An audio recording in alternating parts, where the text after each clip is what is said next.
శివమహాపురాణంలో రుద్ర సంహితను సతీకాండను 10 చాప్టర్లో 35 శ్లోకాల నుంచి ఏదైతే ఆ బుద్ధి అన్నది అజ్ఞానవశమున ఇక్కడ ఏదైతే వేదాల యుక్తంగా వేదసారమై తత్వజ్ఞానపరుడైనప్పటికీ కూడా ఇక్కడ ఏదైతే సామాన్యుడిగా రుద్రుని భావించిన కారణంగా బ్రహ్మ తన పుత్రుడే అన్నట్టుగా అనుకుంటున్నాడు తప్పితే అసలైన పరమాత్మ యొక్క యథార్థ తత్వాన్ని విస్మరించాడు.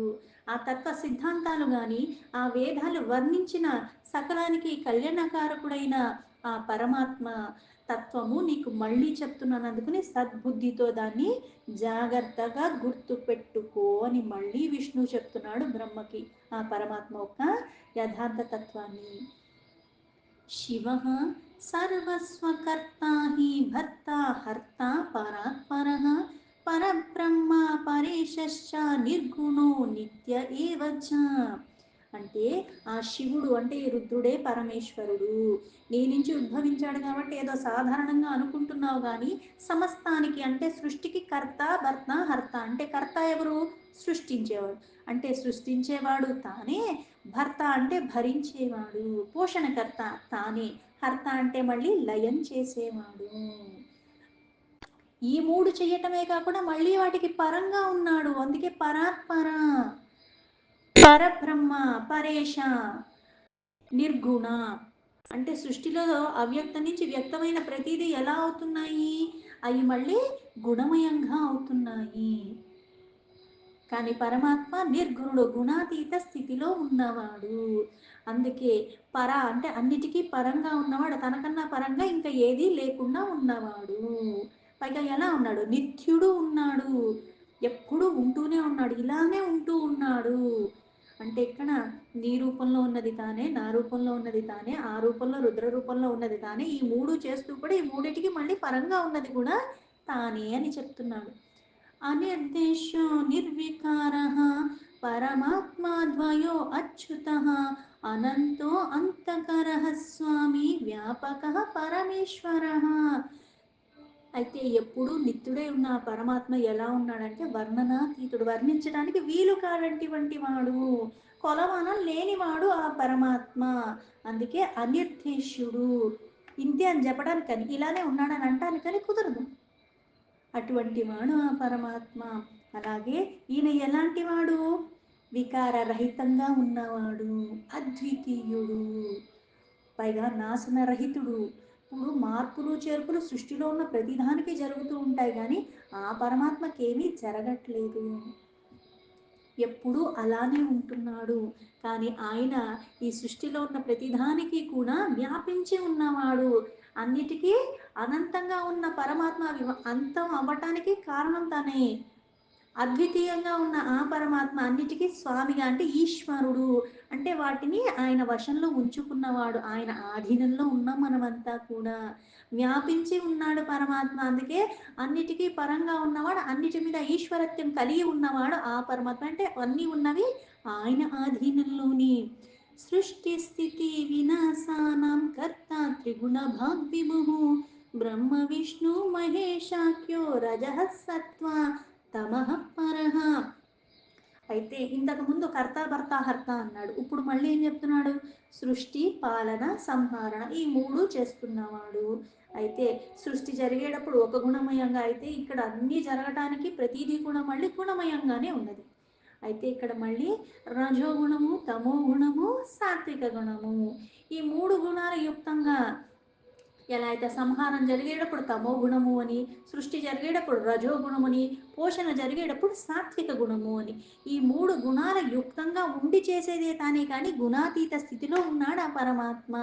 సర్వవ్యాపి, అంతా వ్యాపించి ఉన్నాడు. ఇక్కడ ఎక్కువ అక్కడ తక్కువ అంటానికి కానీ, ఇక్కడ ఉన్నాడు అక్కడ లేడంటానికి కానీ, వీని అంతరంగికంగా బాహ్యంగా కూడా. అంటే సకల జీవులు లోపల ఉన్నది తానే, బాహ్యంగా ఉన్నది కూడా తానే.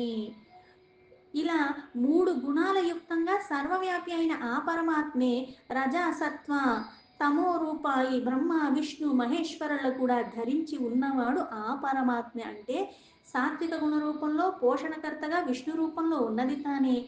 అలాగే రజోగుణంగా సృష్టి రూపంలో బ్రహ్మ చేసే క్రతువులకి బ్రహ్మ రూపంలో ఉన్నది తానే. అలాగే లయకర్త రూపంలో కూడా తమో గుణ రూపంలో ఉంటూ మళ్ళీ అది చేసేవాడు కూడా తానే. అందుకే ఇవన్నీ ధరించి ఉన్నవాడు తానే. మాయా భిన్నో నిరీహశ్చ మాయో మాయా విశారద సుగుణోపి స్వాతంత్రశ్చ నిజానందో అది కల్పక. అన్నీ ధరించినవాడు, అలాగే మాయను కూడా ధరించి ఉన్నవాడు, కానీ మాయాతీత. ఎలా అయితే గుణమయంగా సృష్టిలో ప్రతిదీ వస్తుంది, కానీ గుణాతీత అంటాం. అలాగే మాయాతీత అంటే మాయకు కూడా అతీతంగా ఉన్నవాడు. పైగా ఇచ్ఛతో, ఇక్కడ సంకల్పంతో చేస్తాడు, కానీ ఇక్కడ ఇచ్ఛారహితంగా ఉన్నవాడు, అంటే కోరికే లేదు పరమాత్మకి. మాయా స్వరూపంలో ఉన్నది కూడా ఆ పరమాత్మే, కానీ మాయ అతీతంగా పరమంగా ఎప్పుడు ఉంటున్నవాడు పరమాత్మ. మాయను రచించిందే పరమాత్మ. సుగుణ నిర్గుణ రూపంలో ఉన్నది ఆ పరమాత్మే. ఆ పరమాత్మ స్వాతంత్రుడు, అన్నిటి మీద అధికారం కలిగి ఉన్నాడు, కానీ ఈయన మీద ఎవరికి అధికారం లేదు. ఆయన ఇష్టారాజ్యము ఏదన్నా చెయ్యగలడు సంకల్పం మాత్రంతో. అందుకని స్వాతంత్రుడు అంటే ఒకదాని మీద ఆధారపడి లేనివాడు, ఒకదాని అవసరం లేనివాడు, ఎప్పుడు పూర్ణంగా ఉన్నవాడు, ఒక లోపం లేదు ఇంకోటి తీసుకొచ్చి చేర్చాల్సిన అవసరం కూడా లేనటువంటి వాడు. అందరినీ కూడా ఎప్పుడు అలా ఆధారమే అందరికీ ఉంటున్నవాడు, ఎప్పుడు ఆనందంగానే ఉంటున్నవాడు. అందుకే నిర్వికల్ప. ఇక్కడ నిర్వికార అంటాం, అలాగే ఇక్కడ నిరాకార అంటాం, అలాగే నిర్వికల్ప, వికల్పాలకి రహితంగా ఉన్నవాడు. ఇప్పుడు కల్పాలలో కొన్ని వస్తూ ఉన్నాయి, కల్పాలలో కొన్ని పోతూ ఉన్నాయి, కాలాలకు అనుగుణంగా కొన్ని కొన్ని మార్పులు చేర్పులు జరుగుతూ ఉన్నాయి, కానీ పరమాత్మ ఎలా ఉన్నాడు అంటే ఎక్కడ ఎటువంటి భేదం లేకుండా ఎప్పుడూ నిత్యుడే సత్యుడే ఉన్నవాడు తానే. తన నుంచి అన్ని వ్యక్తమవుతున్నాయి, వ్యక్తమైతేవన్నీ కూడా మళ్ళీ అవ్యక్తంలోకి లీనమైపోతాయి కాలానుగుణంగా. ఇవి ఇక్కడి నుంచి వ్యక్తమైనా అవి మళ్ళీ ఆయనలో లయమైపోయినా ఆయనలో పెద్ద మార్పులు చేర్పులు ఏవీ జరగట్లేదు, అలానే ఉంటున్నాడు. ఆత్మా రామో హి నిర్ద్వందో భక్త దీన సువిగ్రహ యోగి యోగరతో నిత్యం యోగ మార్గ ప్రదర్శక. ఎప్పుడు కూడా తనలో తానే రమించేవాడు. ఇప్పుడు నాకు ఆనందం అంటే ఒక వస్తువు వల్ల వస్తుందా, లేకపోతే నా బిడ్డను చూస్తే నాకు వస్తుందా, వాడు ఇలా చేస్తే నాకు వస్తుందా, ఇంకోటి ఏదో దొరికితే వస్తుంది అంటే నాకు ఆనందం ఎక్కడుంది? ఈ బాహ్యానికి బంధనాల్లోనూ వస్తువు రూపంలో దేనిలోనూ ఉంది. కానీ పరమాత్మ ఎలా ఉన్నాడు? తనలో తానే రమించగలిగిన వాడు, ద్వంద్వాలకి అతీతంగా ఉన్నవాడు. కానీ అంటే అన్నిటికీ ఆధారమైన వాడు, సంత స్వాతంత్రుడైనప్పటికీ కూడా ఏం చేస్తాడు? భక్తులకు ఆధీనంలో ఉంటాడు, ఆ భక్తికి లొంగిపోతాడు పరమాత్మ. ఉత్తమమైన శరీరాన్ని ధరించి ఉన్నవాడైనప్పటికీ కూడా ఎప్పుడు యోగంలోనే ఉన్న ఆ పరమాత్మ యోగులకు కూడా ఒక మార్గాన్ని నిర్దేశించాడు. ఆ యోగ మార్గం ఎందుకు సదా యోగంలో ఎప్పుడు ఉంటున్నాడు? యోగ మార్గాన్ని చూపిస్తున్నాడు. అంటే ఈ అవతారాల రూపంలో లీలల రూపంలో చేసేది ఏంటి అంటే, నువ్వు దేన్ని ఆధారం చేసుకుని ఉంటే నువ్వు ఎక్కడ దాకా నువ్వు సిద్ధిని, ఈ బుద్ధిని ఆధారం చేసుకుంటే నువ్వు దాన్ని పొందగలవు. ఇదే శరీరం, కాకపోతే కొన్ని గుణమయంగా వెళ్ళిపోయే కొద్ది కొన్ని కొన్ని నాకు తొలగిపోతూ ఉంటాయి. గుణాతీత స్థితిలో ఉన్న పరమాత్మ పట్టుకోవటం ఎలా పట్టుకోవాలి? అది యోగ మార్గం. సిద్ధి వైపుగా వస్తుంది, బుద్ధి వికసన కలుగుతూ ఉంటుంది. ఆ బుద్ధి వికసన, అందుకే ఇక్కడ కర్త భర్త హర్త లయకర్త తానే, పోషణకర్త తానే, అలాగే సృష్టికర్త తానే. కానీ భక్తుల యొక్క వాత్సల్యానికి లొంగిపోతాడు పరమాత్మ. అంటే దేని ఆధీనంలో లేని అతన, కానీ ఇక్కడ యోగం చెయ్యటానికి ఒకటి చూపించాడు, ఆ మార్గాన్ని నిర్దేశించాడు. అలాగే ఆ మార్గంలో నువ్వు నడవటానికి కూడా మళ్ళీ అనుగ్రహాన్ని భక్తుల యొక్క వాత్సల్యం కొద్దీ ఆయన ప్రసరింపచేస్తాడు. అందుకే ఎప్పుడు యోగ మార్గంలో నిరతుడై ఉంటాడంటే ఆ మార్గాన్ని చూపిస్తూ ఉన్నాడు నిన్ను పట్టుకుని. అందుకే నేనన్నదాన్ని పరమాత్మను పట్టుకుంటే ఎప్పుడోకప్పుడు ఏదో ఒక మాయామోహాల కారణంగా వదిలేయచ్చు, కానీ పరమాత్మ నన్ను పట్టుకుని ఉంటే ఎలా ఉంటుంది? ఆ మార్గం నుంచి నన్ను వైదొలగకుండా నన్ను అంత చక్కగా దాని మీద నడిపిస్తాడు. గర్వాపహారీ లోకేశ సర్వదా దీనవత్సర ఏతాదృశో హి యః స్వామి స్వపుత్రం మన్యసే హితం. లోకానికే ఈశ్వరుడు, గర్వాన్ని కూడా తొలగించగలిగిన వాడు. అలాంటిది సదా ఎప్పుడూ ఉంటున్నవాడు, దీనుల్ని ఎప్పుడూ కూడా దయతో ఆదరించేవాడు ఆ పరమాత్మ. అటువంటి ఆ స్వామిని పట్టుకుని నా పుత్రుడు అని ఎలా అనుకుంటున్నావు? ఈ భావన నీకు ఎలా వచ్చింది? ఈదృశం త్యజాకు జ్ఞానం శరణం వ్రజ తస్య వై భజ సర్వాత్మనా శంభుం సంతుష్టః శం విధాస్యతి. ఓ బ్రహ్మ, ఇక్కడ ఈ మూడు రూపాల్లో ఉన్నదే ఆ పరమాత్మే. అజ్ఞానాన్ని వదిలి తన్ని నా కొడుకుగా భావించక నువ్వు. అది అజ్ఞానం కారణంగా అట్లా వస్తున్నాయి. అలాగే ఆయన్ని శరణు వేడుకో. ఆ ప్రకారంగా నువ్వు శరణు వేడుకుని ఆ పరమాత్మను భజించటం ద్వారా ఏమవుతుంది, ఆయన మళ్ళీ ప్రసన్న అవుతాడు. మళ్ళీ కళ్యాణదాయకమైన ఈ బుద్ధిని వికసన వైపుగా తీసుకెళ్తాడు. ఎలా అయితే మనకి ఈ శరీరంలో జ్ఞానేంద్రియాలు, కర్మేంద్రియాలు, మనసు, బుద్ధి అన్నీ ఉన్నాయి.